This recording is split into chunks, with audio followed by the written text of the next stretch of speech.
ایک اللہ آسمانوں پر دیکھ رہا ہے۔ ایک دن میں مروں گا، ایک دن آپ مریں گے، ایک دن کائنات ایک دن مرے گی۔ جمعہ ہی ہوگا، ایسا ہی سورج نکلے گا جیسے آج نکلا تھا۔ اب تو آگے جا چکا ہے، اس سے پہلے ہی کام تمام ہو جائے گا۔ ایسا ہی جمعہ ہوگا جیسے آج جمعہ ہے، اور کراچی کی صبح ایسے ہی ہوگی جیسے آج ہوئی ہے۔ رات رخصت ہوئی ہوگی کہ کل آؤں گی۔ دن آنے کے لیے تیاریاں کر رہا ہوگا کہ میرے آنے کا ٹائم ہو چکا ہے۔ پرندے گھونسلوں سے نکلنے کے لیے تیار ہو رہے ہیں، کوے سب سے صبح بیدار ہوتے ہیں تو کراچی کا رخ کر رہے ہیں کہ کہاں سے دانہ دن کا ہم نے چگنا ہے۔ سوئے ہوئے کتے بلیاں انگڑائی لے کر گلیوں میں پھرنا شروع ہوئے ہیں، اور صبح صبح مزدوروں کی دوڑ لگ رہی ہے، ریڑھی والوں کی دوڑ لگ رہی ہے، منڈی والوں کی دوڑ لگ رہی ہے۔ مالدار لوگ ابھی سوئے ہوئے ہیں، 10 بجے اٹھیں گے، پھر دیکھیں گے ناشتہ کیا کرنا ہے۔ اور دفتروں میں جھاڑو دیا جا رہا ہے، کھیتوں میں زمیندار ہل چلا رہا ہے، کوئی بیج بکھیرنے کے لیے مٹھی یہاں لا رہا ہے، کوئی پانی کا راستہ بدلنے کے لیے کسی کو یہاں لا کے مارنے کے لیے تیاری کر رہا ہے۔ کہیں ماں بچے کو اسکول بھیجنے کے لیے جلدی جلدی روٹی بنا رہی ہے یا سلائس گرم کر رہی ہے۔ کہیں دیہاتوں میں عورت مکھن کا پیڑا بنا کے اور وہ اس میں سے برتن سے نکال رہی ہے، اور کہیں دودھ کو گرم کرنے کے لیے چولہے میں لکڑیاں ڈال رہی ہے، اور کہیں جانے کے لیے تیاری ہو رہی ہے، کہیں دلہن دلہا کو سجانے کے لیے جلدی جلدی سے تیاریاں کی جا رہی ہیں۔ ایسی ہی صبح دفتروں کو بھاگے جا رہے ہیں، 22ویں گریڈ والے بھی اور 4تھے گریڈ والا بھی۔ دفتروں کی تیاری ہے، حسین لاکھانی جیسے بڑے بڑے سیٹھ مالدار وہ اپنے کاروباروں کا حساب کرنے کے لیے تیار ہو رہے ہیں کہ آج میں نے سارا حساب کرنا ہے کہ میرے پاس کتنا ہے کتنا نہیں ہے۔ اور ماں اپنے بچے کے منہ میں یوں لقمہ توڑ کے یہاں لائی ہے اور اس کے منہ میں ڈالنا چاہتی ہے۔ یہ ایسی ہی صبح ہوگی جس کا میں نے نقشہ کھینچا ہے کہ ایک دم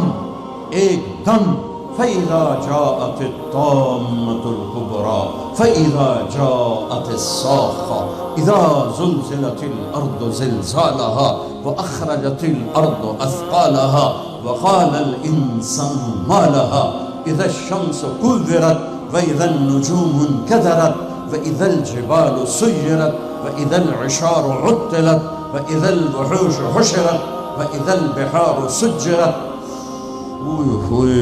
الفاظ ہیں یا ایٹم بم ہیں۔ اذا السماء انفطرت واذا الكواكب انتثرت واذا البحار فجرت واذا القبور بعثرت اقتربت الساعة وانشق القمر ازفت الآزفة ليس لها من دون الله كاشفة فاذا جاءت الطامة الكبرى يوم يتذكر الانسان ما سعى فاذا جاءت الصاخة يوم يفر المرء من أخيه وأمه وأبيه وصاحبته وبنيه لكل امرئ منهم يومئذ شأن يغنيه القارعة ما القارعة وما أدراك ما القارعة الحاقة ما الحاقة وما أدراك ما الحاقة الله أكبر هل أتاك حديث الغاشية وجوه يومئذ خاشعة عاملة ناصبة إذا وقعت الواقعة ليس لوقعتها كاذبة خافضة رافعة إذا رجت الأرض رجا وبست الجبال بسا فكانت هباء منبثا وكنتم أزواجا ثلاثا۔ قرآن جس لہجے میں قیامت کو بیان کرتا ہے میں نے اس لہجے میں آپ کو قرآن سنایا ہے کہ قرآن کے لہجے میں جلال آ جاتا ہے، ہیبت آ جاتی ہے، دھمکی آ جاتی ہے، روب آ جاتا ہے، غصے کی شکل بن جاتی ہے کہ کیا ہوگا کہ ایک آواز آئے گی۔ میرے نبی پہ قربان جاؤں اتنی تصویر کھینچی ہے کہ کپڑا لینے والا جیب سے بٹوا نکال کے نوٹ گن رہا ہے اور کپڑا دینے والا 10 میٹر تو ناپنے کے بعد یوں کینچی ڈال رہا ہے، یوں کینچی یہاں ہے، کپڑا یہاں ہے، نوٹ یہاں ہے، لقمہ یہاں ہے، مکھن کا پیڑا ایسے ہے اور روٹی یوں توے پہ جا رہی ہے اور یہ ہل چل رہا ہے اور یہاں سے یوں وہ اپنے پانی کا راہ بدل رہا ہے، پرندہ یوں پرواز کے لیے پر اٹھاتا ہے اور سکیڑنے سے پہلے، لقمہ منہ میں جانے سے پہلے، کسی زمین پہ پڑنے سے پہلے، ہل زمین کا سینہ چیرنے سے پہلے، پرندے کے پر سکیڑنے سے پہلے، اور کینچی کپڑے کو کاٹنے سے پہلے، اور نوٹ دکاندار کو پہنچانے سے پہلے، اور دستے اور شاہی دربار میں تخت پر تاج سجانے سے پہلے، اور دلہن کو بندیا پہنانے سے پہلے، اور دلہا کو سہرا پہنانے سے پہلے، اور کرسی پر کرسی والے کے بیٹھنے سے پہلے